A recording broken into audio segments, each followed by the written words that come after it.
Episode 508, keeping it great. Another NFL Sunday in the books, college football madness, and of course, the local teams. One in LA getting it done, one hits rock bottom. We got goofies and a lot of pop culture to talk about. Hit the subscribe button, hit the like button, hit the bell. Let's go.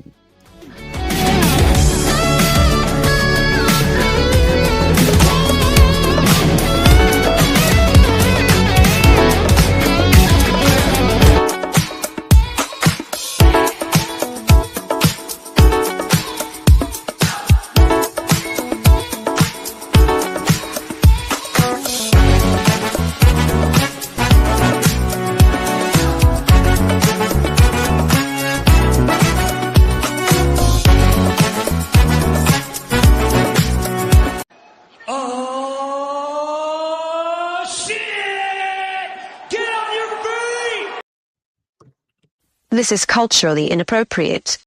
Episode 508, keeping it great. Only place giving you sports how you want it. When you need it. Throw your ones up, acknowledge us. Another way, what better way to start your week than with the Flex On podcast? Hottest sports podcast in all the land.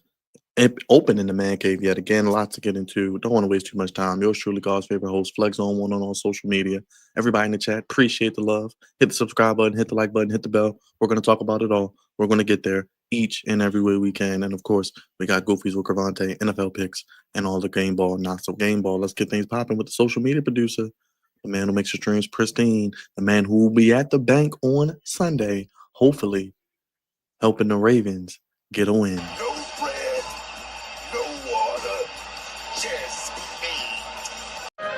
Finish him, Daddy.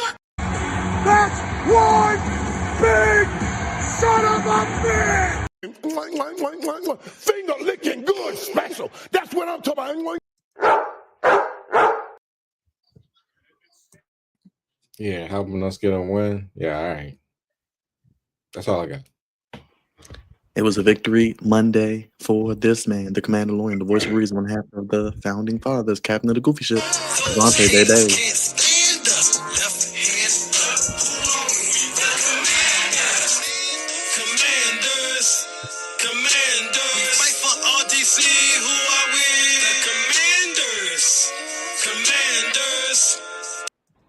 Jam. Oh, jam. Well, now that's goofy. Stupid. Just stupid. Man.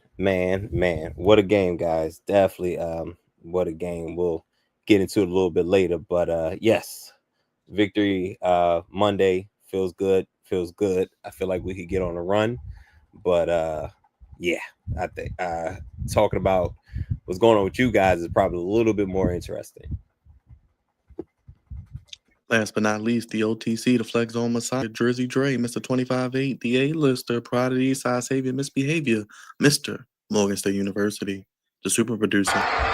Acknowledge me. Jacob Fatu, the Samoan werewolf. I love you solo. Jacob.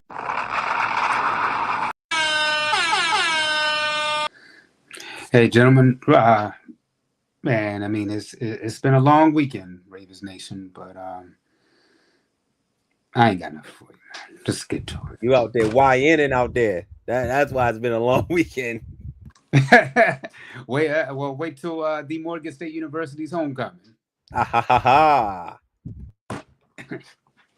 You won't be out there long. It is home. It is. Oh, no. You won't be Ron out there. said. Facts. No, You won't be out there long. No, we I'll ain't be gonna around. out there long. He said, we. Well, speaking of somebody who won't be out there long, the diddler, as Raj likes to call him, P. Diddy, sentenced to 50 months this past week. He will get credit for time served, but he must about 4 years. Raj, is this a slap on the wrist? Oh man, I ain't gonna lie to you. I ain't gonna hold you. Hey, This man, this Finish him, Daddy. this dude, Diddler, should have gotten more than 4 years in prison. He's been a menace to society. He's been doing things, under the table for years. taking people's money, Under the table. No pun intended. girls, you know, accused of all kinds of foolishness on the side with baby oil intact. Yeah, I mean, it was a light sentence, man. It was a light sentence for him. He should be able to do these. It probably be 2 years if he has good behavior. But yeah, he got off like a fat rat, man. I knew he wasn't straight coming home though. He had to do a little something while he was in there. But yeah, man, he's gotten his 50 months.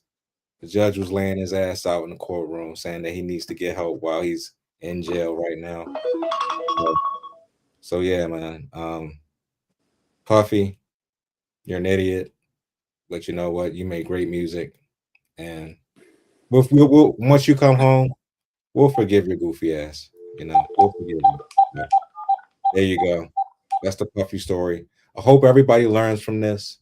You know, if you're an idiot in the industry, if you're a fool and a civilian at the same goddamn time, don't be out here wilding. Don't be out here putting baby oil on people. And don't be prostituting people across state lines. All right? And you leave women like Cassie alone because they will get you caught up like the diddler right here. So I hope every man learns from this foolishness. Keep your penis, keep your foolishness to yourself, and you won't end up in prison like an idiot like this guy. That's all I have for you. Trey, you want to tag in real quick? Real talk, I actually thought that he already been doing his 50 months because it seemed like he'd been in jail for a while. So I don't anticipate him to stay in much longer for real. He'll be released before 2028. I just feel like I said, he's been in there quite some time now. And he'll be out. To me, he'll be out soon. I mean, you know, the whole case is an unfortunate situation, but it still feels kind of unrealist because, like Raj said, he was talking about, like, you know, the minute he makes music. I don't think it's like a R. Kelly situation where he makes music and we forget about it. I mean, at this point in time, I just think some things you just aren't coming back from. I'll be surprised if he ever does anything after this. Well, I mean, we've seen stranger things in the entertainment world, but I mean, we've talked about it, you know, more than enough on this show. So I don't want to give it any more credence, being that there's a lot of sports to get into. But you know, it just at this point, it just is what it is. He you know, the actions that he did wasn't right. I'm not, you know, condoning or anything. I'm just saying I just thought that it just seems like it's been so long that I just already thought that he did the whole sentence for some reason. Go ahead, Cravante. Listen, the internet is a wild place because all the drawings of him and the various positions and the various faces that he had, my heavens, hilarious. And we all know he's not going to do all that time. And like Dre said, he's been in jail for quite some time, so he probably got a year and a half. You know what I'm saying? 2 years, probably 2 years tops. But it's again, very, very, very wild story. But I knew after the Rico didn't go how they wanted it to go, I was like, oh, he's not gonna do any time, because the Rico was what carried the most, you know, the most time. And once he got off of that, I was like, oh, he's not gonna do no time at all, especially if he's in jail now. So with 4 years, 50 months, whatever it is, I was like, okay. So I guess that sounds about right. And again, he might do half of that for real, and then he'll be back out on the streets, hopefully not continuing to do what he's been convicted of. But you know, I'm not surprised that he got this little of time, because again, the Rico was the one. If he'd had a Rico, oh, he'd have had time. But no, he's probably gonna get time served and do half of that. So, you know, it is what it is. Let us know down below how you guys feel about the Diddy situation as well. Now, we had another crazy story where former NFL quarterback, current Fox broadcaster Mark Sanchez was actually stabbed, but we found out he was the aggressor, and he is facing felony charges, may even lose his job at Fox, who knows. But he It's was... a wrap. It's a wrap. Yeah. I mean, I don't have that much. I don't have that much context to it. He's a fucking idiot, like Diddy is. I'm sorry. He is. He's an idiot. You're an idiot. Like, bro, you work at Fox Sports. You're an NFL player, a former NFL player, first round pick, I believe, as well. And yeah, he was a first round pick. Remember, yeah, he was the starting quarterback. And you have after, your whole after going to USC. Yes, after going to USC, D's favorite team, you had your whole life ahead of you, and you want to get drunk and fight with somebody, and to end up getting stabbed, and then stabbing someone else in the process, bro, you're an idiot. You're a complete moron. You're a dummy. You're a dickhead, and you deserve everything that's coming to you. This is why you don't drink, people. I hate to say this. This is why you don't drink and, you know, be on that foolish shit, because this is what happens when you're not thinking straight and you're doing stupid stuff to innocent people. So yes, Mark Sanchez deserves everything he's going to get for being stupid, and he's going to lose his job at Fox. He's probably going to go to jail for a long time, maybe a little bit of time, and maybe do some community service as well. But it's just dumb, man. When I heard the story, I was like, I felt sorry for a little bit for him. And then when I heard the real story come out, I'm like, this guy's an idiot. He's dumb. So it is what it is, man. I don't feel sorry for you. I hope you get the book thrown at you for being a fucking idiot and made an example of, because you can't be doing stuff like this, man. You just can't be doing stupid stuff like this. So it is what it is. I hope the victim recovers fully, though. We'll say that. Cravante, I saw your jaw drop to the floor. This is the victim, by the way. I don't know if you guys saw the victim, but I know he's an older gentleman. Yes. Really? Oh my gosh. Yeah, that's really idiot. That's crazy. Yeah, I mean, I agree with everything, you know, Raj said. Like, you cannot, like, absolutely not do anything, even if you are not somebody. Like, this is just not anything you do. And I'm not sure how old Sanchez is, but he's been around for a while. I believe he's 38. I was gonna say he's probably close to 40. If he's around my age, like around my age, 38. Raj, stop lying to the people. I'm not lying. but it's absolutely absurd. Yeah. Okay. So I was right. 38. Yeah. Absolutely absurd. Like, there's no excuse whatsoever for those actions. And the wildest thing is waking up in the hospital bed and the police are there. Like, that's wild. Absolutely wild. But yeah, there's no excuse. It's no excuse for it. You are not in college anymore. As far as I'm concerned, I don't think he's like a frat boy, like, but he's still kind of trying to live that lifestyle, it seems like. But him absolutely getting hammered at his big age is absolutely absurd. And then to endanger another person is absolutely wild.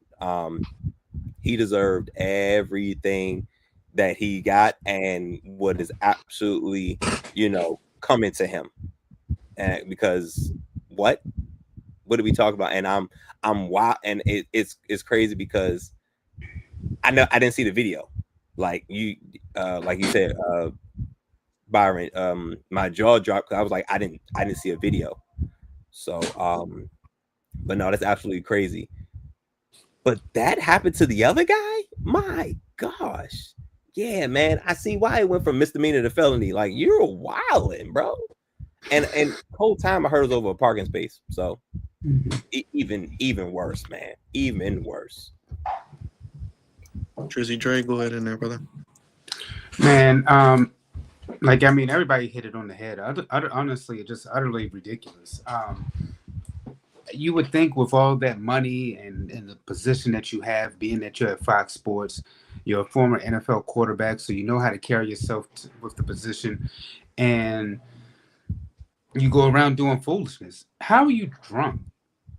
And you don't have anybody to like get you to go from your hotel or anything like that to that's one, because I mean he's up there fighting over a parking space and you're drunk. Like you're picking the wrong struggles, man.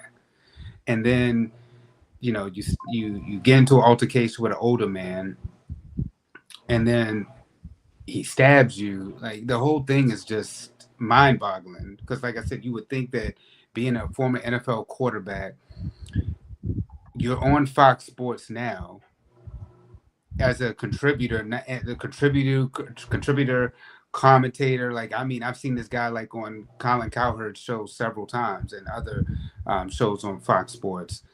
So that means you're climbing the ladder, and then you go ahead and you do this craziness. Your career can be over like that within the blink of an eye because you made a foolish mistake. It's really heartbreaking and unfortunate, for all parties. But I just think you just have to make better decisions when you when especially like Roger said, when alcohol is involved. I'm not going to sit over there and say that you should or shouldn't drink, but I mean I think to me you just got to know your limits, and you also have to know that, hey, like if you are going to get to that level, have the protection around you, so that way it prevents you from making these type of foolish decisions, and hopefully it's a learning lesson to other people as well. All right, so a little more somber news as we knew about the tragic Kyren Lacey situation. New evidence did come to light this week that he was apparently not behind the vehicle when the crash happened, so he could have been wrongfully charged, but the police are standing by their investigation. Crazy situation, Raj, and unfortunately can't bring him back, and just a tragic situation all over. I ain't gonna hold you. I don't know nothing about this story, so I'm not going to act like I do. But whatever happened to this young man, that's pretty terrible. Go ahead, Cavante. Oh, go ahead, Drake. Go ahead, Drake. No, I'll let Cavante go ahead. We are now finding. Go ahead. Go ahead, Cavante. Oh, my bad. So wow.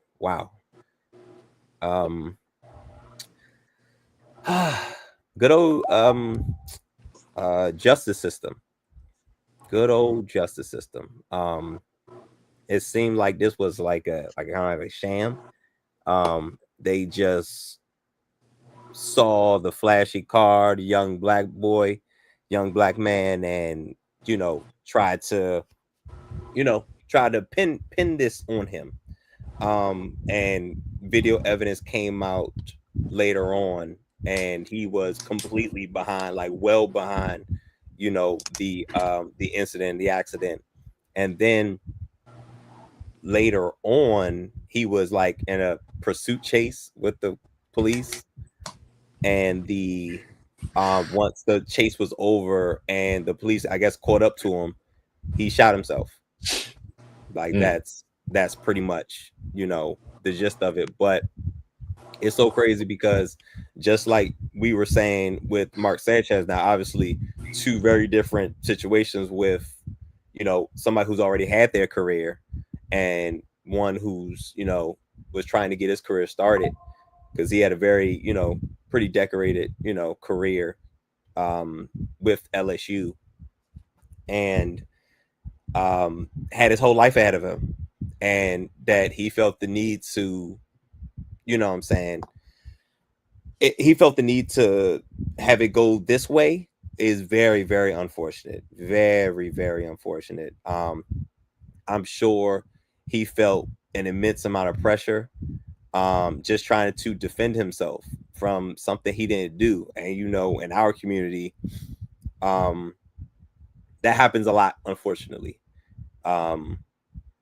Black people for a long time have been wrongfully accused of things related to the justice system, and it's crazy just trying to defend yourself. Shout out to his lawyer for getting this stuff out, even though he's gone. He's not of this world anymore, but his lawyer still fighting for his justice. That's big time, absolutely big time, just to prove his innocence and prove how corrupt not really that we didn't already know this, but as corrupt as the police were in this investigation. Go ahead, Dre. I'm gonna follow what Karante said. I mean, unfortunate situation. More comes out about it, and the police are just steadfast on what they, they believe that what they believe that they're right. It's just hope like Karante was saying with his lawyers, um, for the lawyers to keep fighting. I mean, they must really be all in, for this because they must see, they must really be invested in this because you don't get too many lawyers to keep fighting this, especially after everything that's been settled over the years. But it's just the whole situation is just again unfortunate. We talked about, even though these are different stories. We just went from what happened with Diddy to this story is just like night and day. It's just, and in the Mark Sanchez situation, just each situation. Hopefully, people can learn from each one of these because there's it's unfortunate in all of them, yet it's still lessons involved when it comes to um, how you conduct yourself within the sports and entertainment world.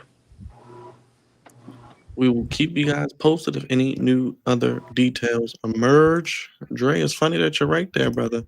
MLB playoffs, your Yankees on the brink of elimination, down belts to ass the past 2 games, and the Blue Jays look like they may be getting ready to send you home.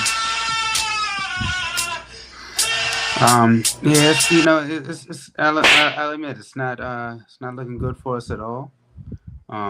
We have lost bad. I was gonna save this for the not so game ball, but do you realize the Yankees have allowed 23 runs, the most over a 2-game span in franchise postseason history? That is not like the Yankees at all. This is the most cherished sports franchise. The most winningest. Fact that we love to say in Yankee Nation 27 and counting. We're not used to these type of beatdowns. We look. I mean, but then again, the Red Sox came back on us after a 3-0 lead. So I mean, we've seen stranger things, and it's one thing when you've been on the top for so long, but then to lose again within your division. We just beat the Red Sox. Um, the Dodgers look like they're not going back to the World Series, and so there's a moment for us to get back in there, and then we just run into a buzzsaw when it comes to the Toronto Blue Jays, who have just, I've seen them firsthand when I went to LA to see a Dodgers game this year, and I was like, man, this is a dangerous team, and I was hoping at all costs, we could beat them, or maybe avoid them somehow. But if you want to be the best, you got to beat the best. And right now, the Blue Jays just seem to be a team of destiny, just getting hot at the right time. So I'm really not happy about what's going on, but it is a division rival, and I'm going to still hold out hope that we can surpass them and get to the World Series and hopefully bring another championship back to New York. Raj, any thoughts on who makes it to the World Series? I got nothing. Cravante? I'm always for new folks, for like new blood in the World Series. No, you're not. No, you're not. No, you're not.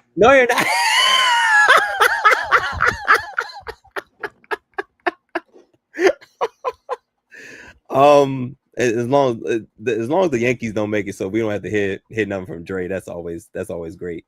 The Dodgers, I mean, it's been pretty dominant over there. So if the Phillies could somehow, oh no, the Dodgers are up 2-0. So Yeah, they won today. They won today. Ooh, Yep, boy. and they're going back to LA for 2 games. So- which is crazy because I really still think the Phillies got it, man.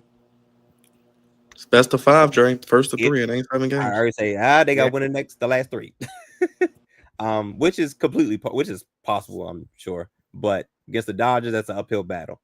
So the Dodgers are actually still in it. So knocking them off might be tough. The Brewers was playing some really good baseball this year. Best record in major leagues. So maybe they give the Dodgers some go. But other than that, I don't know. I think that the Dodgers are probably going to end up going back.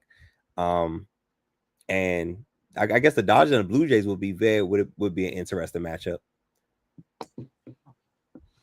We'll keep you guys posted. Let us know who makes it to the World Series, as they don't take any days off, which I love about baseball. They go at it. You may get one day in between, but other than that, they are rocking and rolling. We're in October, so the World Series will be here before you know it. All right, real quick, WNBA, can't forget the ladies. Aces had a great turnaround in the season, ended up with the second best record in the WNBA, facing the Phoenix Mercury, who got past actually the Minnesota Lynx and the Liberty as well. So they knocked both of them out, the defending champions. And the Aces beat the Fever without Caitlin Clark. Dre, how you feeling? Asia Wilson, 4th MVP, looking for a 3rd championship. Only cement her legacy maybe as the greatest women's player of all time. No, I think she's right there, y'all. I mean that Stephen A. keeps making the point that the Aces had got blown out at home, and since that loss, it just sparked, and they just turned it around. Asia Wilson, I mean, she plays like MVP every year, but she definitely deserved it. I mean, nobody really stood out the way that Asia stood out this year. And she just looks like she was just on a quest to just get back to being a champion again. Last year they were so close and then fell a little short. But this year they like, nah, we coming for blood, and we gonna win the whole thing. It's shocking though that it would have, I honestly thought that maybe this might have been a 1-1, not a 2-0. But we'll see what happens. I believe the next game is on Wednesday, so we'll see what. Yeah, there we go. Wednesday. We'll see what happens, but it's no surprise to me that Asia Wilson, the way that she's playing, Chelsea Gray, of course, contributing. So I mean, I think that this team is just a team that's one of those teams that, like, hey, we knew we should have took care of business last year. We didn't. We got our wake-up call when we needed to, and we got our stuff together, and now we're going to go ahead and win another championship. That's how you play a championship caliber level. That's how you answer adversity, and that's how you go ahead and continue to be a champion. Cavante? The Aces, my gosh, we have to start talking about dynasties, right? With the Aces and their continue with their dominance and winning championships, and arguably, well, I'm not sure if it's really arguably anymore, but she's probably gonna go down as the greatest WNBA player. And we've had some ballers come out be in the WNBA. Of course, get the Maya Moores, the Candace Parkers, Cynthia Coopers, Cheryl Swoops, back in the day, Diana Taurasi. It's so Lisa many. Leslie. So Lisa, Rebecca Lobo, Becky Hammond. Brianna Stewart. It's been so many, and they've all been great ball players. But for Asia to have the type of run that she's having individually, as well as the team success, she's gonna get big time consideration for being a GOAT in the WNBA. But the Aces are, I get game one was pretty close. I think Asia Wilson had about 21, and the second game Aces won handily, so they're up 2-0, and game 3 is on Wednesday. So is it a 7? Is a championship 7? That's the 7. That's the 7. Yeah.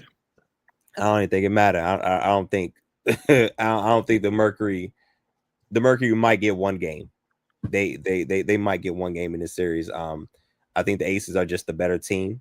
And they're the best team with the best player, and that usually spells victory.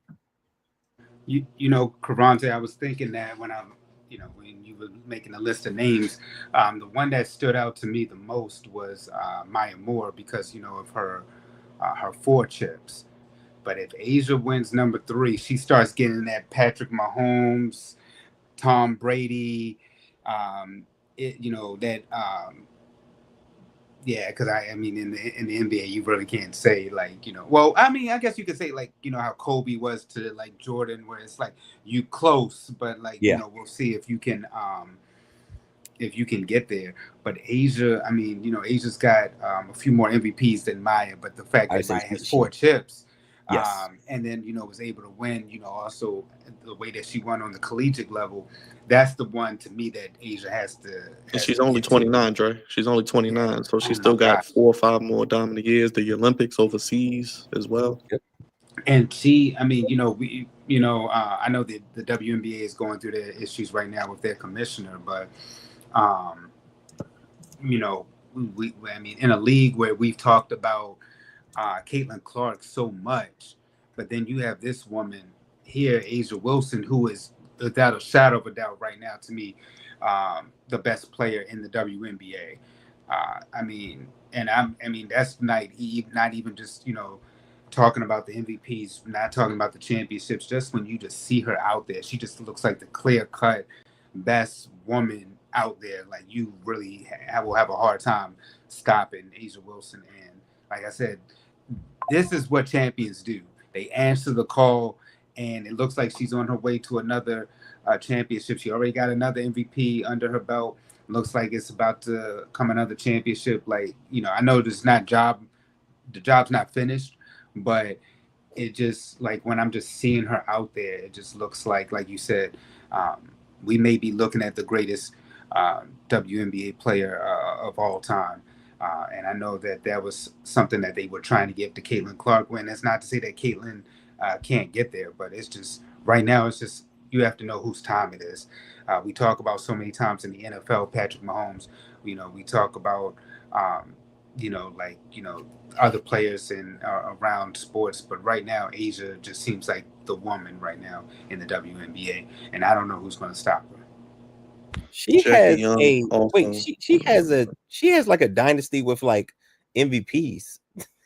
Yeah. like an individual dynasty with MVPs yeah, bro. 2020, 22, 24, 25. Mm-hmm. That's kind of crazy, bro. And then remember her championships. I mean, they were talking about three-peating last year. So she just basically skipped the year, and now it's okay, we back to business. And and it's crazy because she was in the finals last year and lost. So it's not like she wasn't, on her way. This is, it's just one of those down years, but you get Cynthia back. Cooper. Oh yeah, I forgot about. Well, I talked about her being great, but I didn't know how many MVPs she had. Cynthia Cooper she won the first few MVPs. Once they made the award, they might as well name the award after Cynthia Cooper. She was winning it so much. Thank you for that, Mark. Yeah. So but it's been a lot of great players, and unfortunately, when the WNBA was created, there was so many women who have had great collegiate careers, but they were a little bit older. Like Cynthia Cooper, she wasn't a young spring chicken, you know, when she got to the WNBA, she gave it all she had for what she had left, and it was still top notch. Like the Comets, shoot, I think they won about 3 championships early on in the when the WNBA was created. So you know, her between they had the original big 3 in the WNBA with Cynthia Cooper, Cheryl Swoops, and Tina Thompson. They had Houston on fire on the WNBA side of the game. Raj, will your girl Andrew Reese be getting traded this offseason? Caitlin Clark, will she bounce back? Who will be the Liberty's new coach? They got rid of their coach. Paige Becker's Rookie of the Year. What does she do in year 2? Who comes in maybe out of this group of women and gets the number 1 pick? You know, what are you looking forward to? Are you Asia Wilson continuing her dominance? Asia Wilson is the best player in the WNBA. She will continue to be the best player in the WNBA next year after she wins this championship. Okay, as far as Angel Reese, I'm not sure where she's going to go at if she does get traded. She's doing herself no favors though with her attitude. So I mean, I won't be surprised if she does get traded. Caitlin Clark, we got to see if she can stay healthy. She had an injury-plagued year, so we'll see what happens with that. And as far as you know, FISA and the commissioner goes, I don't know, man. I think they're getting a new deal. I think USA Network for next year. I think so. More money will be coming their way. More money will be coming their way eventually. So they're in a good place as far as the league is concerned. More talent is coming out next year as well. And I think after next year, my girl comes to the WNBA, Juju. She shall be be drafted. So She was in LA. She was in LA yesterday, this past weekend. So I mean, hey, she might come out this year. I mean, but she might have to miss it though because she's hurt. So I mean, we'll see, man. We'll see. The WNBA is on top right now. They're doing the right things with their players, and the women are speaking out, and hopefully they get what they want as far as the deal is concerned. And Age is going to lead them to more money, more prominence, and Caitlin Clark is going to lead them to more eyes watching, more revenue, and Juju is going to lead them to more ads and TV time and beauty products and all that other good stuff. So it's a good thing for the women, all in all. I'm happy that you actually brought up Juju, Uncle Raj, because a lot of people talk about Paige Beckers and her championship reign. If it wasn't for Juju going down, who knows what happens. But I think that this is a woman who she wants to handle business first on the collegiate level. I think she's coming back. She's definitely going to want a national championship under her belt. We talk about all these great players who have won on the collegiate level. Unfortunately, that's something Caitlin Clark wasn't able to do. She was very, very close, but just wasn't able to do it. So that's something that Juju wants to be in that realm, that alumni of having rings on the collegiate level before she gets to that next step. I know she's going to miss this upcoming season, but I'm pretty sure that she's definitely going to want to come back and try to at least get herself at least one before she enters the WNBA draft. I can see that. Also, they not paying nothing, so stay with the get that NIL money one more, get it one more again before you go over that. Yeah, that good old State Farm money that she getting. Oh man, racking it up, and by then, who knows? Maybe the WNBA will get their stuff together so she could jump right into another pool of money. I know it'd be crazy if they started having them. Remember them NFL quarterback, them first round draft pick type of monies that they would get. Oh man! And then they had to cut that. Sam Bradford. Oh God, that's what that reminds me of. Sam Bradford. My heavens! All that money they gave him, all that money he stole. Sam Bradford. Man, and look, you say that, but your boy Kirk Cousins stole money too. It's a lot of thieving people. And Kurt ain't steal the money. Kurt swindled. Well, his agent swindled the system, but Sam Bradford came into the league with that money, like without even throwing a football. He came in the league with that money. Kirk Cousins, he played the game right place, right time. He earned it. He earned his money.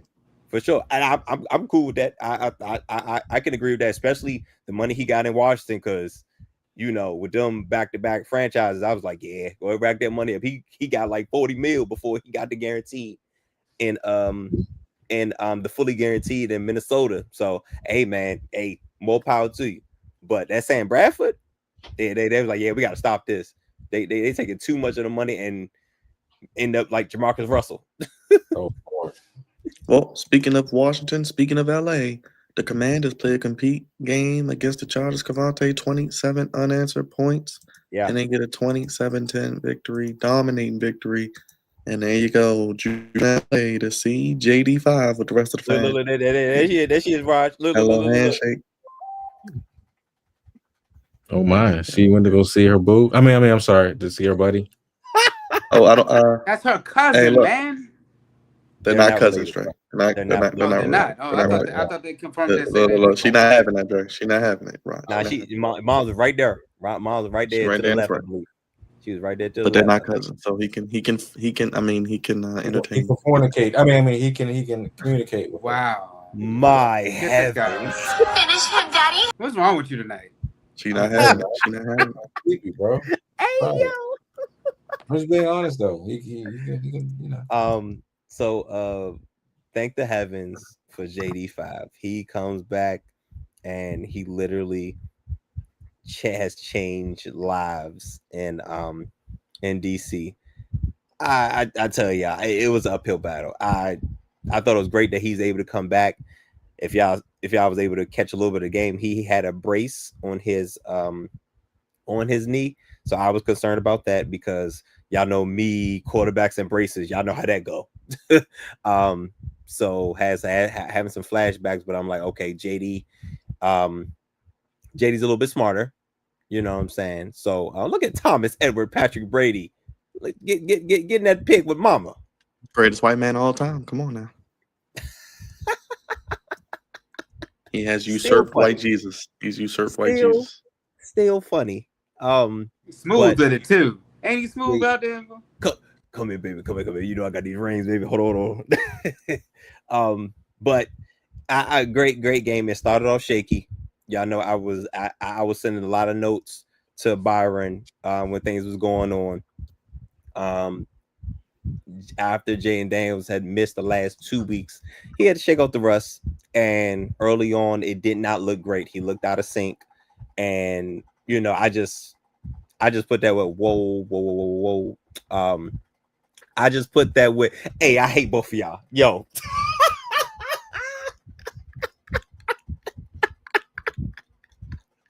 Yo, both of y'all gotta play this back when y'all like after we're done. Y'all gotta play this back because Rod, you gotta clip that. Rod, you gotta clip that, man. Yeah, that you face got with that's her walking hilarious. by. You gotta clip that. Y'all are hilarious. I need y'all both to know because y'all did it at the same time. I'm but I'm not gonna be able to get my reaction to it because it's only gonna be like that. So okay, we'll figure something out. Okay, we gotta figure something out because that was hilarious. Mama better relax trying to block JD5, ma'am. you out here too. Let's not do all this. But great game. Started off shaky. Chargers jumped out to a 10-0 lead. Offense was flat, and we finally got multiple turnovers in a game. Quan Martin, our safety, while the Chargers were up 10-0 and they had the ball driving to score again, Quan Martin, our safety, hits I think Johnston and made him fumble. And of all people, Marshawn Lattimore. Y'all know I was talking junk about him. If you haven't heard, look at the previews. I did not feel good about your boy, but he got the fumble recovery. And then things just changed. Things changed. We were able to go down, get a touchdown. Then we got backed up. Had to punt the ball. Tressway got They roughed the kicker, they roughed the punter, gave us 15 yards, automatic first down, and then we were able to kick a field goal. So it was 10-10 at halftime. And I'm like, whew, this is crazy. I can't believe we're in this game. And then we took off. Shout out to Bill Krosky Merritt. Shout out to the offensive line. I was talking about this in a little bit in the preview, but shout out to the O-line and shout out to Krosky Merritt for being so explosive and giving us an added level of an added layer to our offense. And be honest with you, we did not miss Terry McLaurin too much this game. Deebo Samuels is an absolute monster. JD5 is great with his decision making once he got locked in. And our defense, my heavens, I believe we got 5 sacks, an absurd amount of pressures, and 2 turnovers. Beautiful. Great road win, our first road win of the year. So feels good coming back home and getting ready for Chicago. Cliff Kingsbury, Dan Quinn, Joe Wood Jr. all get check marks for this game. And here you go, Cavante. Something for you. Bill Nye the Science Guy.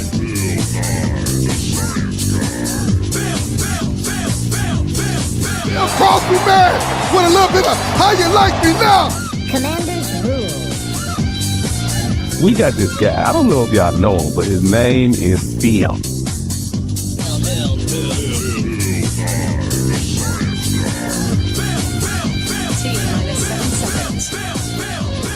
Bill Nye the Science Guy. My guy. It's my guy. 7th round pick, y'all. 7th round pick. Great gem by Adam Peters and the scouts and the crew, the guys making decisions. He was our last pick of this previous draft.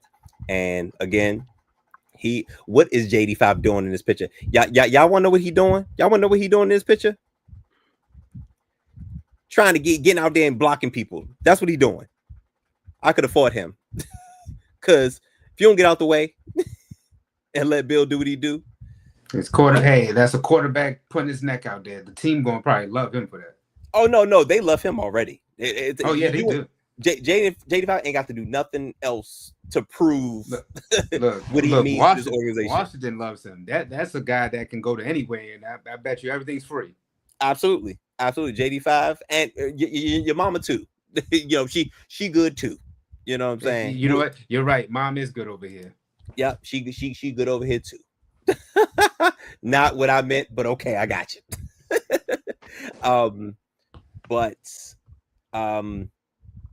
They look good. They looked really, really good. The Chargers seem to be charging sooner than they usually would.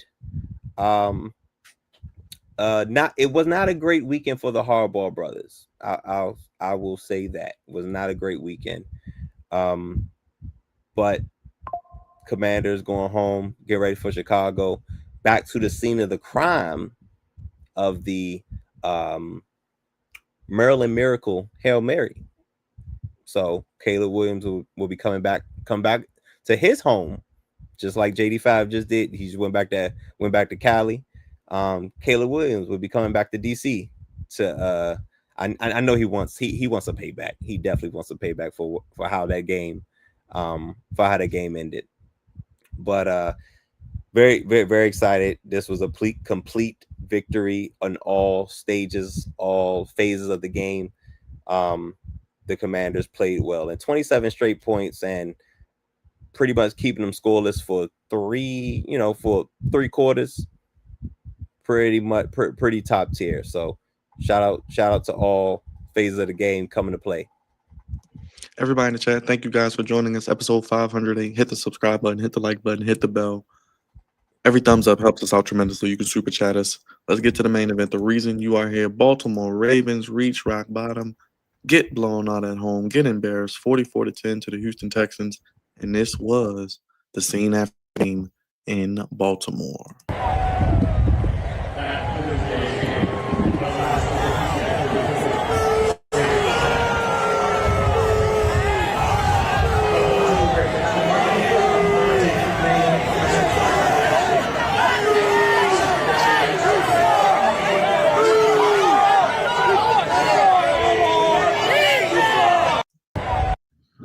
right, Dre. I'll let you start it off, and I will be right back. But go ahead, Dre. I'll let you start. Man, I mean, you would have thought that this guy was away. The fact that they booed him like that, booed his behind out the building, boy. Had this been back in the day, they might have thrown something at him. I mean, my gosh. But I mean, deservingly so. How do you lose 44 at home? When I left from being with my cousin Ty celebrating his birthday, and the score is up there, and I'm like, okay, 7-3. We may have a shot, and then next thing you know, by the time I get to see my other cousin at the wine festival, it was 24-3. And then by the time I finally gather myself and get ourselves together, and they as we partake in some grown folk beverages, they said it was 44. And then I was like, yes. I mean, it was already over at 24, but Jesus, at 44-10, I mean, it's the final score. The Baltimore Ravens, the fact that they've said this on ESPN, but it really needs to be really hit home. The fact that this team has given up more points in the span of 4 games than they did an entire season when Ray Lewis was there is just mind-boggling to me. The first couple games, you're like, okay, Lamar Jackson, and then Lamar gets hurt, and you're like, oh man. It's one thing for us, we don't ever want to lose to the Chiefs, but in the fashion that we lost to the Chiefs, I mean, it was like, our offense, you can't rely on the offense to carry you every single game like that. The fact that you had a 15-point lead with against the Buffalo Bills, then you go ahead and you get a fortunate win over Cleveland because they can't generate any offense and only have defense. Then you go out there again and you lose. They lost to the Chiefs, and I can't remember the other team who we lost. Oh, and the Houston, of course. But I feel like I'm missing a team that we lost to. But Buffalo. No, it was Buffalo, the Chiefs, and Texans. But I feel like I'm missing a team for some reason. But nevertheless, this team is just, I don't understand it on defense. When you have all first and second round draft picks, you put a lot of money and energy into the defense, just like the Pittsburgh Steelers. We do, as the Ravens Nation, we pride ourselves on defense, and we put a lot of money into it, and yet whatever, that's not happening. Not 5-5. This team is not, because of Harbaugh and the fact that he's been with the team so long, they would probably wait till the end. They're not going to wait till mid-season to fire him. I'm just telling y'all that now. He's not going anywhere, at least to the end. That's it honestly, I know we had Brother Nitro on last week, and he said he doesn't think that they lost the team. I've seen Engraven today say that you need to get rid of Harbaugh. After this game, I gotta go with what Uncle Raj said, and he called it. I've been with Raj pretty much at least 3 of the games. Raj, I think we've been together, right? More than 3, but yeah. Okay. We've been. I know I wasn't with you this past Sunday, but for most of the Ravens games, I've been hanging with Uncle Raj, and he said it. I think like maybe the first or second week. This team, I think he lost the team, y'all. And yesterday, I mean, it just showed on defense.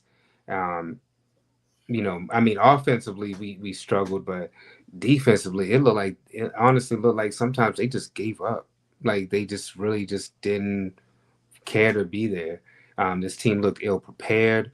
People are talking about the injuries, but I keep telling y'all that when people bring up the injuries, I'm like, you can't bring up the injuries because this team stunk and was still giving up leads and huge points when they had their starters out there. It's no reason for that to happen. This team was a lot of people's Super Bowl favorites, and the fact that they're out there looking the way that they look, it's crazy. And it's fun. What's even more crazy is the fact that people are still picking us to win the division.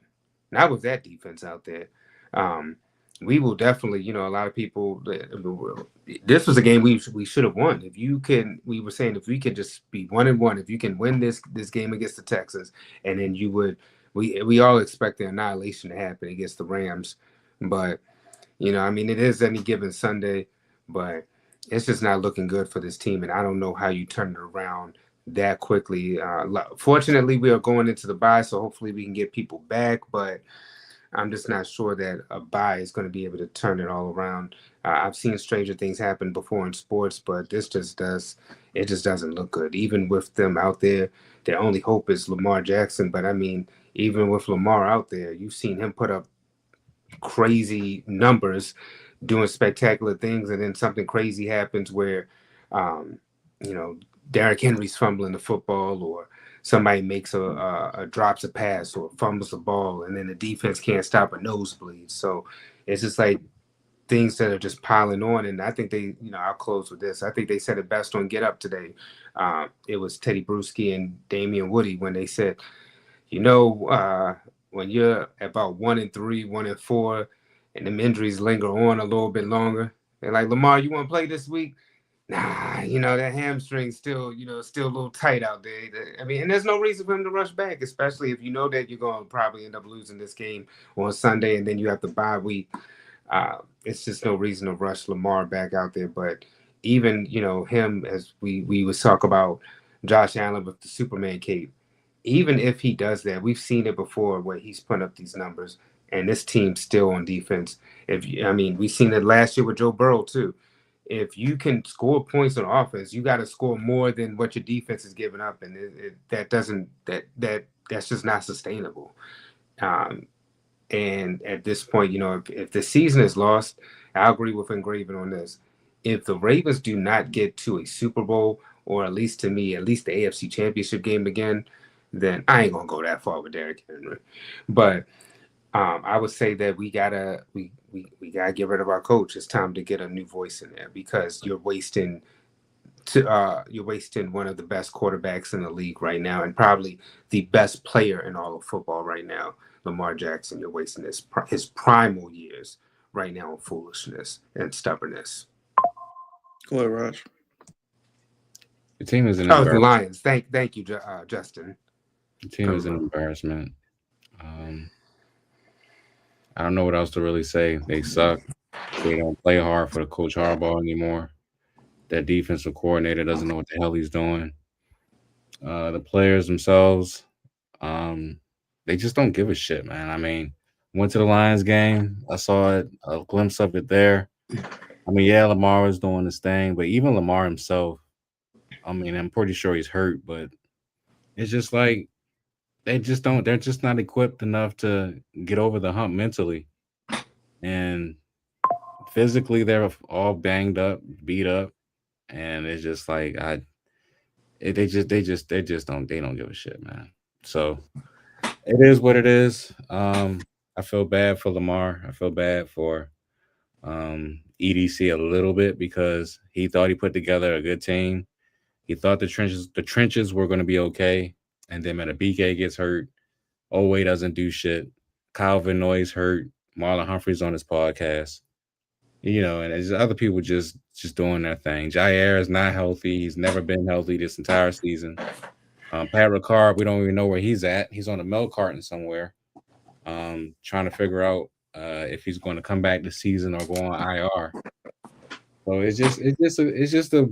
and then the schedule didn't do us any favors either. It's just like they threw all the hard ass teams at us right from the get go. Oh yeah, go play the Buffalo Bills again at their place, and then let's play the Chiefs week 4 and the Lions week 3, and then you got the Texans, and then you got the Rams. It's just like, bro, it's like, can we get a fucking break, man? Why do we have to play all these hard ass teams from the get go? It's just all of it is just common. It just sucks, bro. All of it sucks completely. I hate it. I hated the way the schedule was made. I hate the fact that our coach is an idiot and he's stubborn. I can't stand the body language that Lamar has sometimes, although he's a great player. But when you see his face, it's just like We ain't gonna win shit, bro. Because I mean, you can tell when Lamar's into it. You can tell when Lamar's happy. You can tell when Lamar's not happy and he's not into it. This reeks of the contract year 2022 when you just knew he wasn't gonna go anywhere because he's just like, well, I'm just here to be here. I know my contract is up by the end of the year. I'm not sure what we're gonna do. It just feels like that, and if it feels like that this year, which is gonna be the same result. And of course, you got John out there in his press conferences talking to the media, trying to, stir up some shit about, oh yeah, we're gonna fix it, we're gonna turn it around. I believe in our guys, I believe in our coaches, I believe in everybody. It's like, bro, no, you don't. No, you're not. You don't believe in them. Stop lying to yourself. Stop lying to the public. Okay? This team is not going to get over the hump. This team is banged up, fucked up, and there's nothing you can do about it at this period of time. You did it last year, granted, with the defensive coordinator. You did it last year with, because y'all played lesser talent. Whoop-de-doo. But going into this year with the same defensive coordinator that can't still get it right, he can't get it right at all. It just doesn't make any sense, man. So his time is up. Zach Orr's time is up. It's time for him to go. I would love to keep, the offensive coordinator, for whoever the next head coach is. But this is a sinking ship, bro. And it's just sad because, we were picked to be, Super Bowl favorites or whatever. But they just not living up to it. They're not mentally in it. And they just going to continue to keep altering as the season, goes along because they're not ready to fight. And that's just sad, man. And then the fans are cut up, bro. The fans showed you last week. They're not going to stand for that shit. No, we don't stand for y'all not fighting out there. We're not going to be there to watch y'all. So if you want to continue to keep playing like some bullshit out there on the field, we're not going to stick around for that. And we love the stadium. We love the improvements that you made to it. But the product on the field is garbage. And we do not stand for that. I don't mind you losing. It's a thing when you lose, but when you don't show any heart, when you just out there to just be out there, it's ridiculous. Nobody wants to be there. So I don't blame them for that either. I don't like the fact that they went after EDC's wife, though. I don't like that. So please stop doing that goofy shit. Please stop, fans. Don't do that. But all in all, this team needs an overhaul. This team needs a new leader. This team needs a new voice. And we need to get rid of some of these players. I hate to say that. Some of these overpaid players that, ain't doing nothing for us, they got to go. So hopefully we turn it around next year. Hopefully Lamar gets whatever he wants. You demand the world from them. You demand everything. And please, Lamar, another thing. Demand an offensive line. If anything else, demand an offensive line. Give me a goddamn line so I don't have to do everything back here. I want to stand like Patrick Mahomes doing this shit. I want to be like Trevor Lawrence. I want to be like Jaden Daniels. I want to be like those guys, man. Give me what I want. Give me what I want. Give me what I need. I've earned this. I'm a 2-time MVP. Cater to me. Should be 3-time MVP. Either way, if you do that, maybe good things will come again to Baltimore. But until then, you're getting what you deserve right now. You're getting L's. You're getting people who can't block like Falele and Voorhees, who's not Jason, and you're just going to continue to keep faltering. So that's my rant. That's how I feel right now. Maybe it might get better. Maybe it might not. I don't know. But we're in a bad way. This is probably the worst I've seen it since I was 8 years old, 9 years old when we had an offense and no defense. But it is what it is, man. It's football, and the Ravens just gotta weather the storm, bro. They gotta weather the storm for the rest of the season. I'll say this before Cavante jumps in. I've seen them.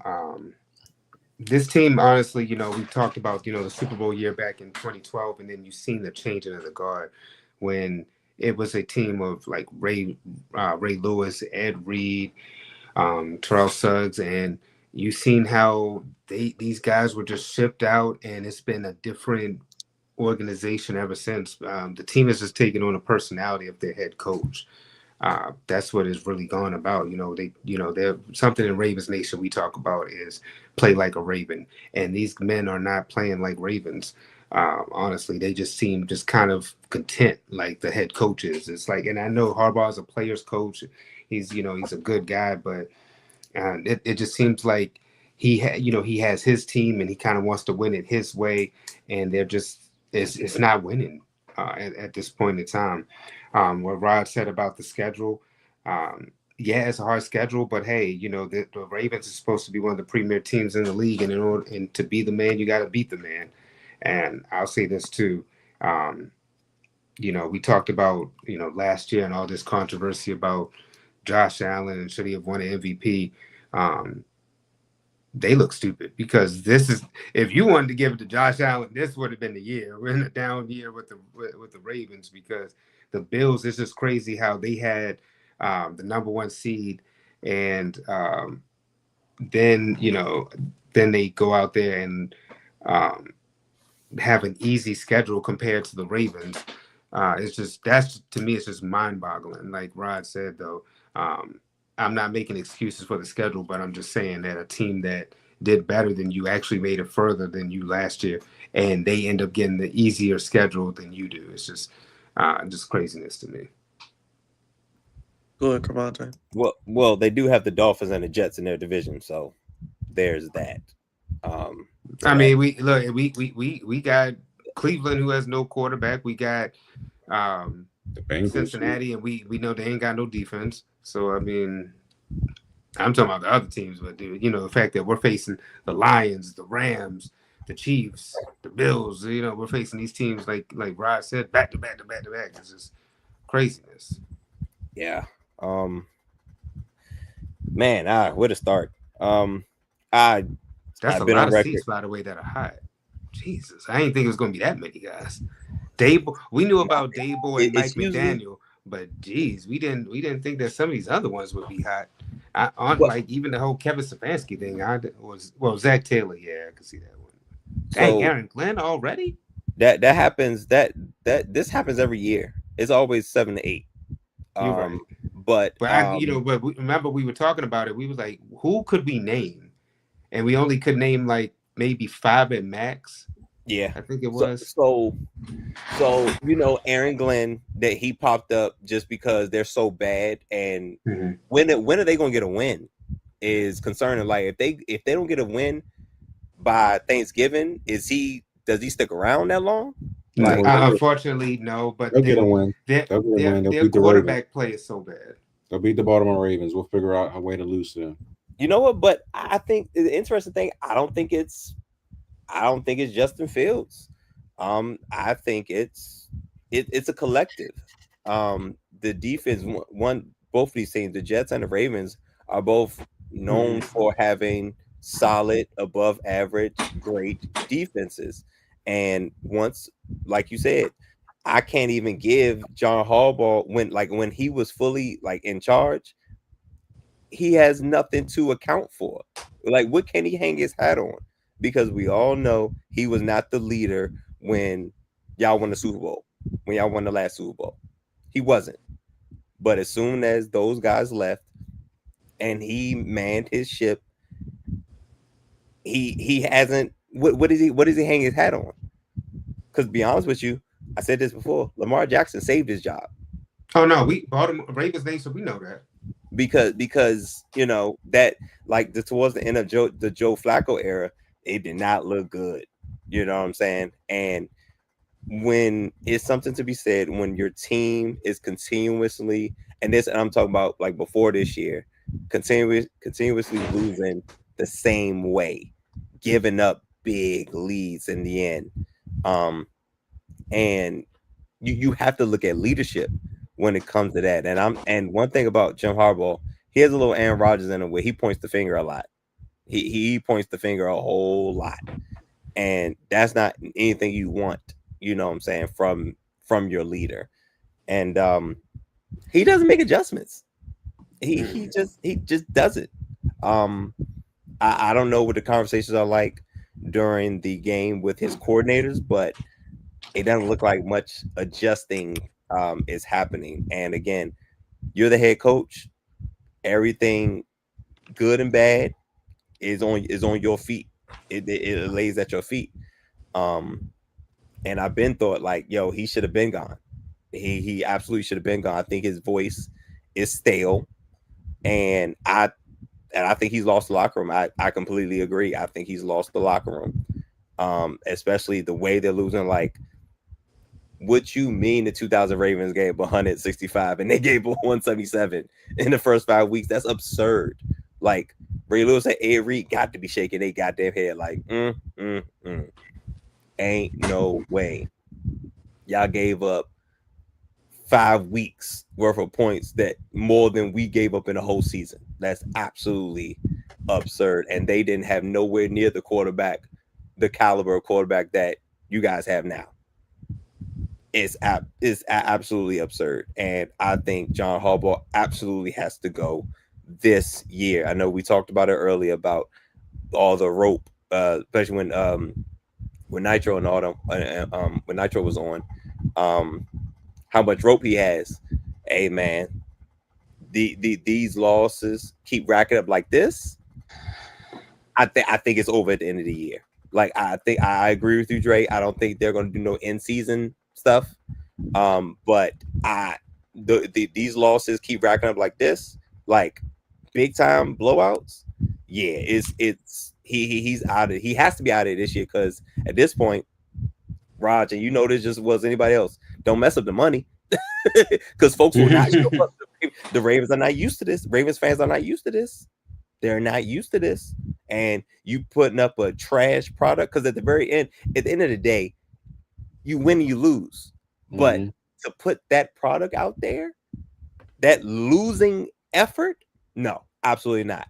Absolutely not. That will not be tolerated, and the Ravens fans will mess around and not show up, and you will hear about it. And I ain't talking about just on the radio. You know what I'm saying? We heard them boos. I was like, damn, were they in Baltimore? Like, god damn. Yeah, they was in Baltimore.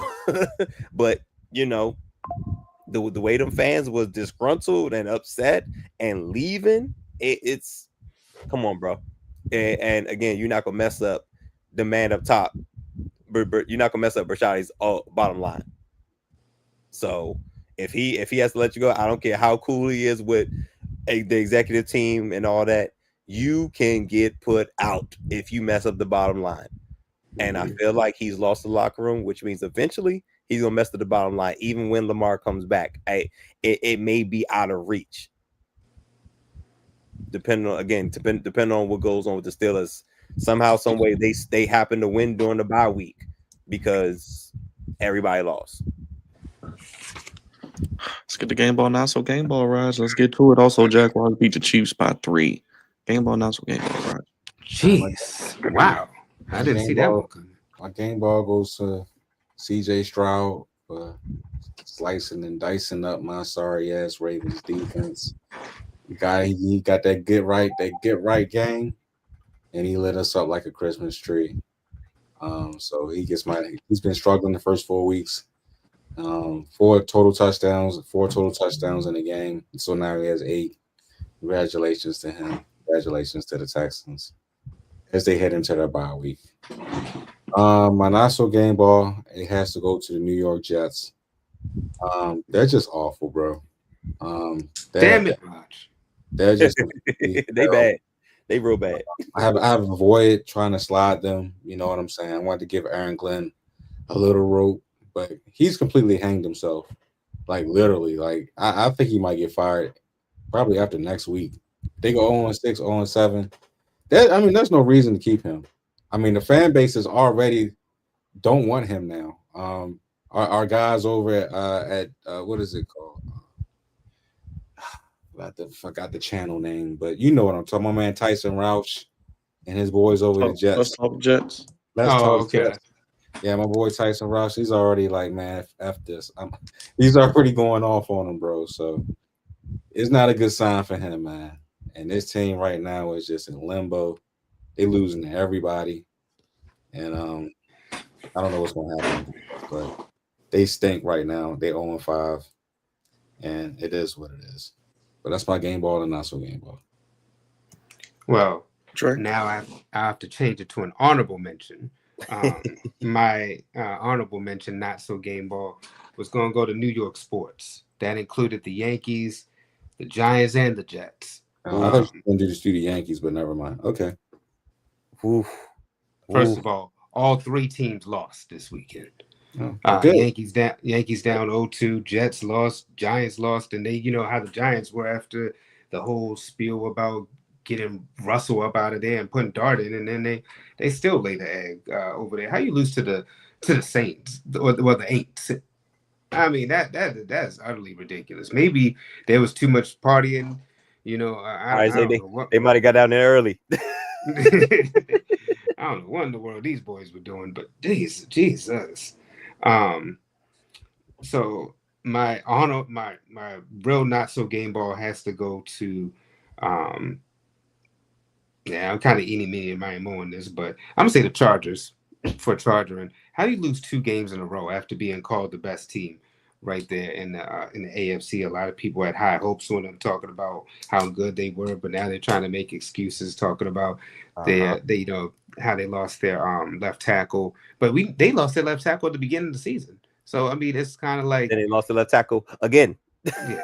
So I mean, I'm not saying it doesn't impact games, but at the same time, it's like you should, you know, they were still winning games and still being able to overcome it. So it's kind of like no excuse at this point to lose 2 in a row, especially when you see the Chiefs are kind of wobbling. This is the time to be able to do it. And then the Broncos, they've been up and down. And so I'm going to mention the Broncos because the Broncos is my game ball. Do you realize when the Broncos entering or trailing by 14 plus points in the fourth quarter, you know what their number was? There was 112. Jesus So Christ. yesterday when they beat the Philadelphia Eagles. What was that? 18 unanswered points in the fourth quarter. We knew that eventually the Philadelphia Eagles would lose one of these close games. Same thing with the Chiefs last year. You know, you keep having these close games and you keep being so close. But they offensively, I just don't understand it. Last year, they knew what to do: run the football, give it to Saquon Barkley. It opens things up for Smith and for Brown. But now both Smith and Brown are unhappy out there. You got, the tush push works, but the Broncos showed you the weakness. You just have to make sure that you don't get them in short yardage situations, so that way they can't use the tush push. If you make it 3rd and long on these boys, then they just can't seem to schematically open things up for themselves. I knew that they, every Super Bowl year you lose a lot of players, but the fact that they lost, and I mean the fact that they've been able to just kind of get these wins by, and they've been sneaky like getting these wins by. I mean, you don't hear about those type of things of being able to stop the Rams twice on special teams. The fact that CD Lamb out there couldn't catch, what's the line that Shane uses? He catches more. Oh gosh, no. Drops more passes than he drops panties. That's the Shane line.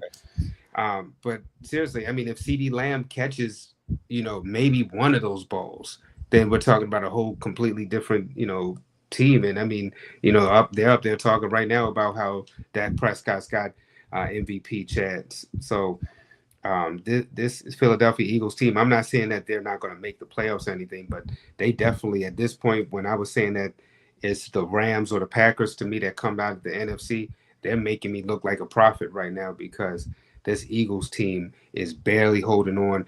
And we talked about it a couple years ago about this team imploding.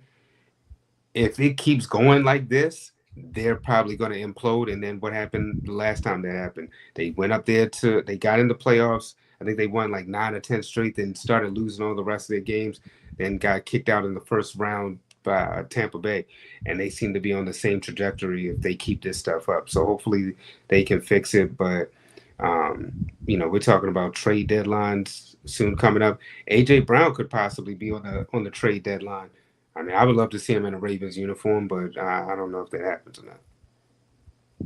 Start low and high, Cavante, baby. Man, you want to talk about eeny, meeny, mighty, mo and something, Dre? My gosh, it's a lot to go around. Let's see. Man, Byron, I'm off. I can't do it no more. I wanna like Kyler Murray and the Cardinals so bad. I want to. I really, really want Bro, to. you've been I thought you've been left. I it's like I restart every year. It's like, all right, yo, I think we can get on. And then it's like, what is going on? Like, how dare y'all lose to the Titans in that manner? Like, what is really good? Then he had the ball smacked him in the face, looked like it gave him a concussion, and then the ball it is a Imari, the guy that fumbled the ball before going into the end zone. It was like, yo, like, what is really going on with y'all, man? Like, and the Cardinals again had potential to rack up a couple of these wins. They wasn't supposed to lose that game, and they found a way to lose, and that's what bad teams do. But game ball, whew, game ball got to go to my man JD5. Got to go to my man JD5. Life changes when he's in the game. There was a different feel. It was different when what he brings to the table affects the defense in a positive way as well. So shout out to JD5 in his homecoming, going back to his side of the back to the left coast, and showing out in front of his friends and family and all that stuff. So I knew he was going to come back. I knew he was going to show out. Now I was concerned about the defense, but again, he positively affected the defense, and they got 2 turnovers and 5 sacks. So that is a beautiful thing. Shout out to JD5.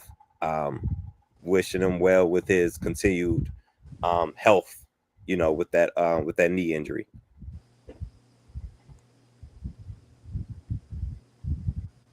Oh, game ball. Stephon Diggs. Mark got a game ball. Hey, yo, I can't. Yeah. Yes, definitely Stephon Diggs. No. Well, he led them to that victory, man. He had them boys hype, and he had a hell of a Drake game. May, Cravante. I told people need to believe in him. We told people. We tried to tell people about Drake May. Hey, Byron, we was on it. We said that the Patriots would make the playoffs. At least, we seem to be right about that. They got a shot. Yo, they got to come to Baltimore too. No, they come to Baltimore. Bro, when you look at their schedule, if you look at their schedule, it's favorable. They definitely can run the table and make it. And then stealing one from the Bills was a big one as well. The fact that they did that, and then if the Ravens continue to stink, they can beat them. I think they only have like one hard game if you look at their schedule coming up. They could get to 10. They could get the double digits. Yeah. Right now, total. So let me just say this before you get into that. Hey man, I switched that Saints pick. I switched to that Saints pick before the game started on Sunday because I felt weird about that game, man. So okay. I just want to say I don't care about your standings. I'll give you an extra win then since you did that. Real quick, they got Saints, Titans, Browns, Falcons, Bucks, Jets, Bengals, Giants. Jesus. Yeah, I told you if you look at their schedule, that's it. The Buccaneers is their only hard game coming up. Outside of that, everything else is smooth sailing. All right, so right now, Ankh is leading at 50, 23-1. Byron, you're right there, 46, 27-1. Cravante is 45, 28-1, and then I'm 43, 30-1. All right. Eagles, Giants. We all know. Oh man, it's Thursday. Yeah. Gosh. I'm going you Eagles. Know what? On Philly. The Giants. If Malik Neighbors was playing, I'd be inclined to pick New York right here. But but they don't have no Yeah, offense. he got hurt at the wrong time, bro.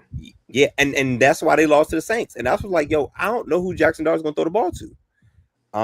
But the Eagles, and the Eagles don't look good either. But this would be a nice bounce back for them on a short week.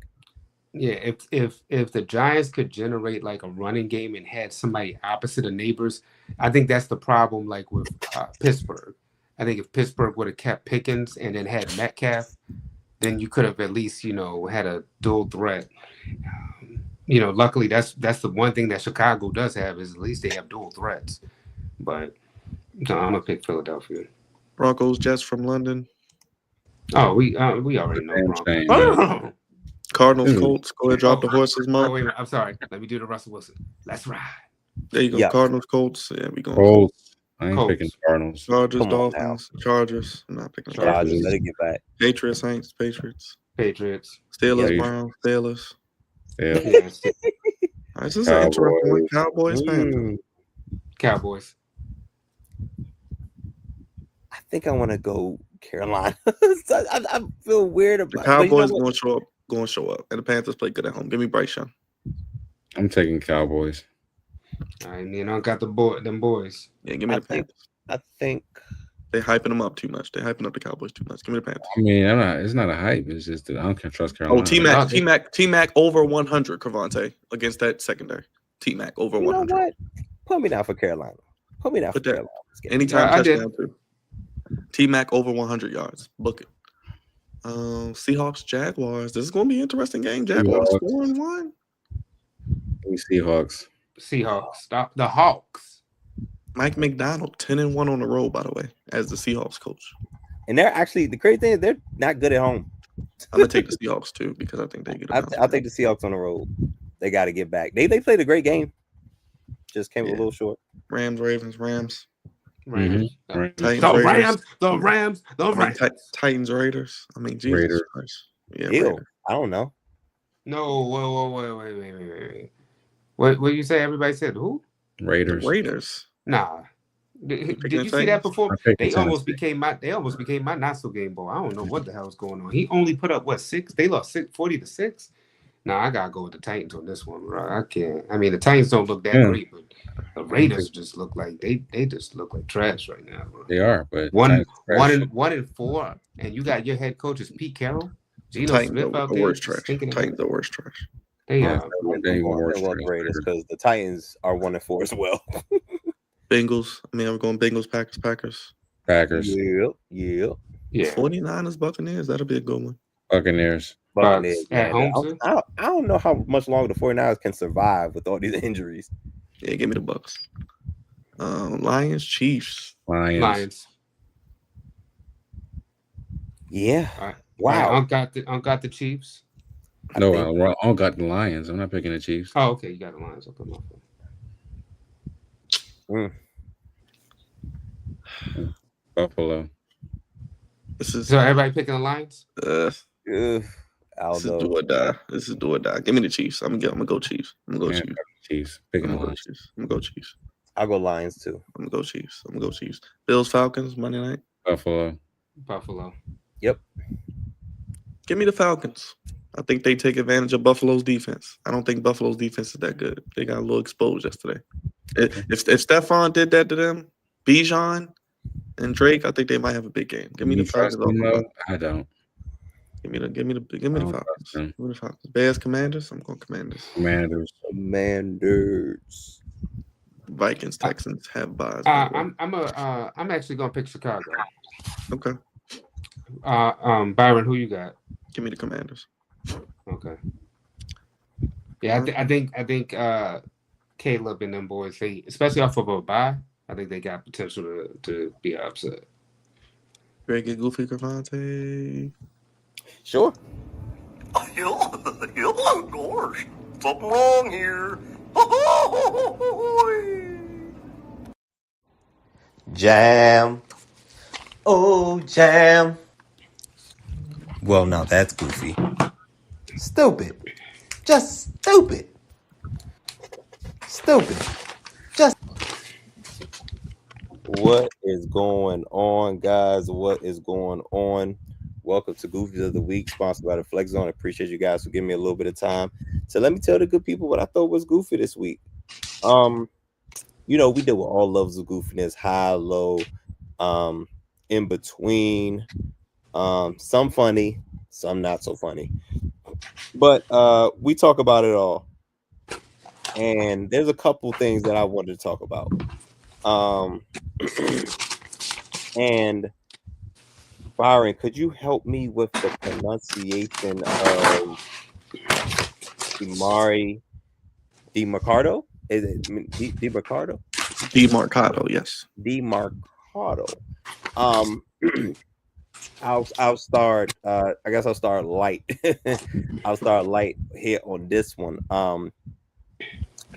And this was part of this was the beginning. This was the beginning of the downfall for the Carolina, the Arizona Cardinals. The Arizona Cardinals were up, if I'm not mistaken, they were up 21-6, and DiMarcado had broke a big run off to the races into the end zone, but just before he got to the end zone, he let the ball go, which was kind of weird because like we've been seeing goofies do that for a while now in college and professional sports, professional football, and it's like I don't understand like why is it that you're celebrating too early? I don't understand why this is continuing to happen, but instead of going up 28-6, it was 21-6. Instead of going up 28-6 and pretty much putting this game away, it is, instead of a touchdown, it is a touchback, and Tennessee gets the ball, and the rest is history. The Cardinals continue to melt down again at the end of games, and gave the first overall pick, Cam Ward, his first victory, which was absolutely crazy. Look at that mess. And that wasn't even the defender. That was him.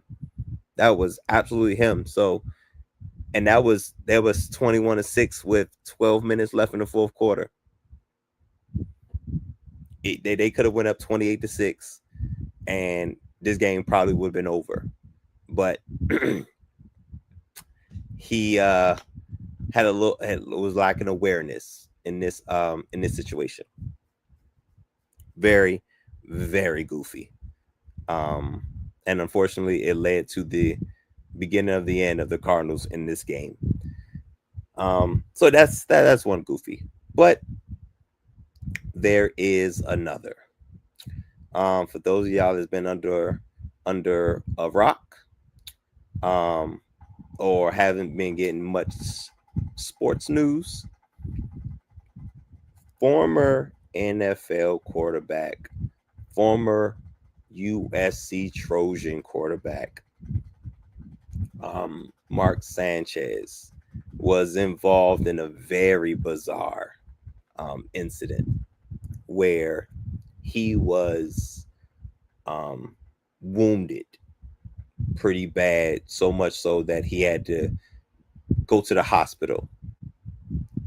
And then things got kind of weird, because once he was, I guess, while he was recovering at the hospital, and I'm assuming when he was conscious, he was arrested.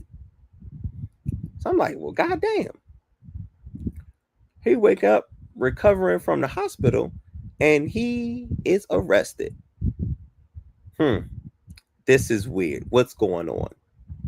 So come to find out, he gets into an altercation with an older gentleman who is a truck driver, and he was,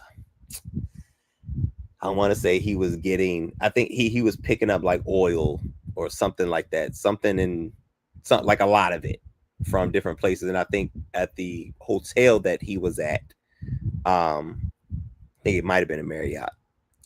So wherever he parked somewhere, and I guess went to go pick up, what he needed to, load onto his truck or whatever. And Mark Sanchez was intoxicated, belligerent, and I guess did not like, I don't know if it was where he parked or how he parked, but he gave the older guy a hard time, a hard way to go about it. So much so that the older gentleman felt like his life was threatened, pulled out a knife and stabbed Mark Sanchez while they're tussling, and I'm sure on the ground rolling around, he was able to get a couple shots in on Mark Sanchez. I want to say he stabbed him, I want to say 3 times. I don't know how they separated or any of that, but if I'm not mistaken, both of them are in the hospital. Byron, I'm not sure. I think both of them are still in the hospital. But he was charged with a misdemeanor, and then it got upgraded to felony battery charges for the altercation. The older gentleman was, I want to say he was 69 years old, truck driver. And yeah, Mark Sanchez was absolutely wilding, like very, very belligerent, very drunk, and his intent was to cause bodily harm to this person. Let me and Rocky. yeah, he don't look good. So as y'all can see, this is the pictures, bloodied and battered. The older gentleman that was a truck driver that was involved in the incident was Mark Sanchez. This is Mark Sanchez doing. And again, Mark Sanchez is not a young man by no stretch of the imagination. Like, he's had a full career, has a great job on TV. He does work with ESPN, I believe. What is it? Fox? Is it Fox or ESPN? Fox. I mean, so he's on Fox Sports. And he's also on. He does college football, commentating, and being an analyst. So he's in a good spot in life. You know what I'm saying? But this was a very immature act by somebody who has a very, and this is from what other people say about him, he's had a pretty clean record, throughout his career. Nothing crazy really has gone on with him. So this seems to be very, very much out of character for Mark Sanchez. But this is absolutely no excuse. In his late 30s, 38, I believe you guys said earlier, and get into an altercation with, a gentleman over what exactly? And like I said, it seemed to have been over a parking space or how he parked or what have you, but it should not have escalated to both you guys being in the hospital and somebody getting felony counts of battery. Like, it should not have gotten that far. And for real, Mark Sanchez is very lucky, because if he'd have ran into one of them YNs, we'd be having a different conversation right now. Trust me. Because, and you could tell it's older gentleman. Once we got the news that he was stabbed, he was like, it's got to be somebody older, because folks now ain't really carrying knives like that. Folks carrying that goddamn it on them. You know what I'm saying? So he picked the right guy. You know what I'm saying? Because otherwise, Mark Sanchez we'd be having a different story about Mark Sanchez if he'd ran into one of them guys. And this, I didn't even see this video of him walking. I guess he's walking to the hospital. I don't know what's going on. And then stumbling around and having stab wounds at the altercation. Yeah, crazy, absolutely crazy, absolutely insane. He's gonna get wild backlash. He's probably gonna lose his job, and he's probably not gonna be working in, for damn sure, probably not working in sports or TV moving forward. So it feels like he's older. He should be more mature than this, having already career in NFL and working for a high profile network. I expect better from him, especially he doesn't have like a track record of doing anything crazy, but it's very unfortunate because he just threw away a grave opportunity. And also he might have been on something else too. It might not even been just alcohol. He probably could have been on other drugs as well. The sniffy. The booger sugar. he probably was on some. He probably was on something a little extra. Because that was a question I asked too, Mark. Like, what was old boy on? He had that Pusha T chill out. Hey yo.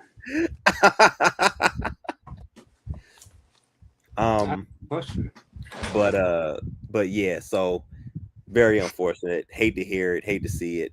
So yeah, he looks like he's got to lose everything as far as like job and work, career and all that. And he's definitely gonna be sued for damages and all that to the other person involved, because the other person is already older, so his working days are probably over at this point. So now he mixed Dre. Look at these comments. Oh, not the Incredible Hulk. It's homecoming weekend too. That's a throwback right there. Woo! My heavens. But yeah, again, very disappointed in his actions. And he is going to cost him dearly for this. But he is definitely one of many goofies of the week this particular week. So Mark Sanchez and D. Mercado. Well, y'all know my line. There's a thin line between goofy and great. And D. Mercado and Mark Sanchez on the wrong end of it. Both of y'all got to do better. Gosh, something wrong here. Stupid. Just stupid. Well, now that's goofy. Jam. Oh, jam. He must put some Red Bull in that joint too. Yo, them trash cans, bro, they can get you. That's he was on Jägermeister, everything, man. But the craziest thing is, it seemed like he was by himself. Like, who was he doing all this with? Like, was he by himself getting lit? I'm curious to know that one too, because I'm like, bro, like he ain't have nobody around him. That's why. That sounds crazy. But like I said, he was supposed to do the Raiders game. He was supposed to do the Raiders and Colts the next day. They had to bring in Brady Quinn to replace him. What's funny is that the situation isn't funny, but you got to remember, Yo went to USC and he was still under Pete Carroll too. So I think he was the last like Pete Carroll guy. And so, being that you're at USC and everything, he's used to that, like you said, that kind of frattish, behavior. And then, now he really showing off, being that his career was starting to take off at Fox, and then he grew his hair out. Oh man, it's crazy. But that's a wild time to start showing out. Like, bro, you're not young no more. I ain't gonna hold you. Can we banter afterwards? I am about to look the fall out on this. Hey, Uncle, I understand. Look, I got jury duty in a few hours. Episode 509, Jersey Drake next week. Commanders are playing, so we'll figure out what we're doing. Yeah, and then we got special guest on too. I'm excited, man. Yeah. The Rams. Yeah, man. I don't know what we're gonna do because it's on Monday night. Yeah, same thing we did for the Ravens game. I don't know. We're gonna have the game slide it through, and then out. Yeah, you can do a live stream for the Commanders if you and Monday Night Raw. About that Raw and Commanders. Yeah, we'll just do that. Yeah, double stream like I said, like the Ravens game, double stream. Yeah, we'll just do that. That's fine. Okay. Bring my man, brother. Thoughts gonna be all right.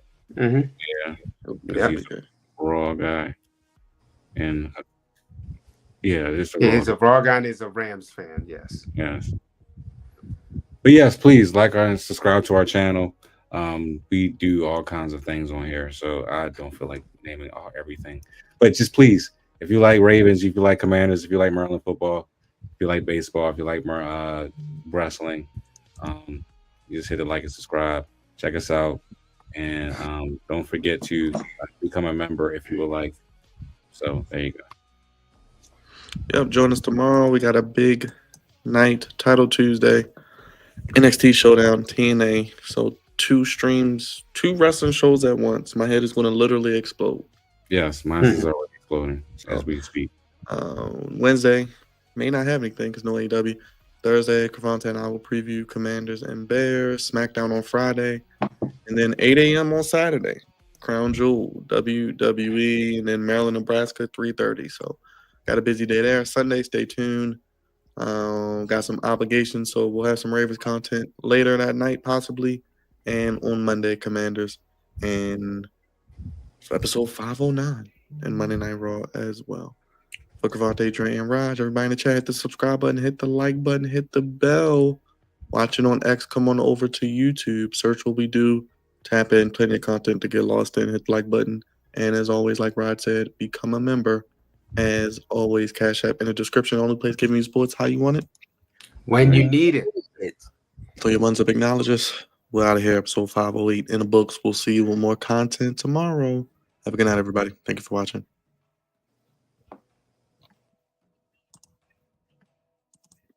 Tell me how, I got nothing to say.